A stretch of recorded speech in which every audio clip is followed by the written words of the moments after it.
చేశారు. రామోజీ మరణంపై నివాళి అర్పించారు హీరో రామ్ చరణ్, డైరెక్టర్ శంకర్. మీరు చూస్తున్న దృశ్యాలు ఢిల్లీలో తెలుగుదేశం పార్టీ అధినేత చంద్రబాబు నాయుడు ఢిల్లీలో ఆయనకు నివాళులు అర్పించిన దృశ్యాలు మనం చూస్తూ ఉన్నాం.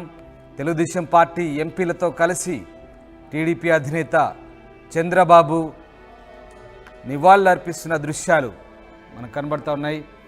ఢిల్లీలో పార్టీ ఎంపీలతో సహచరులతో కలిసి చంద్రబాబు రామోజీరావుకు నివాళులు అర్పిస్తున్నారు. ఆయన చిత్రపటానికి పుష్పాలు సమర్పించి నివాళులు అర్పిస్తున్నారు.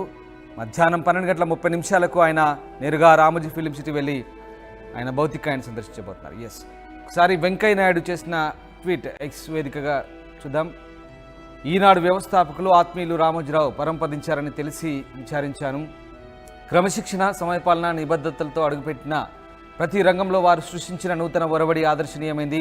తెలుగు భాషా సంస్కృతులకు వారు చేసిన సేవ చిరస్మరణీయమైంది. తెలుగువారి వెలుగు, మార్గదర్శి అయిన ఈనాడు పత్రిక రామోజీ ఫిలిం సిటీ ద్వారా ప్రపంచానికి తెలుగువారి ఘనతను చాటి చెప్పారు రామోజీరావు అంటూ ఆయన కొనియాడారు. రామోజీరావు ఒక వ్యక్తి కాదు, శక్తివంతమైన వ్యవస్థగా వెంకయ్య నాయుడు కొనియాడారు.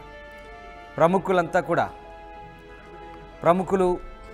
రాజకీయాలకు అతీతంగా సినీ రంగం నుంచి రామోజీరావు మృతికి తమ తీవ్ర సంతాపాన్ని, ప్రగాఢ సానుభూతిని కుటుంబ సభ్యులకు చెప్తున్న పరిస్థితి కనబడతా ఉంది.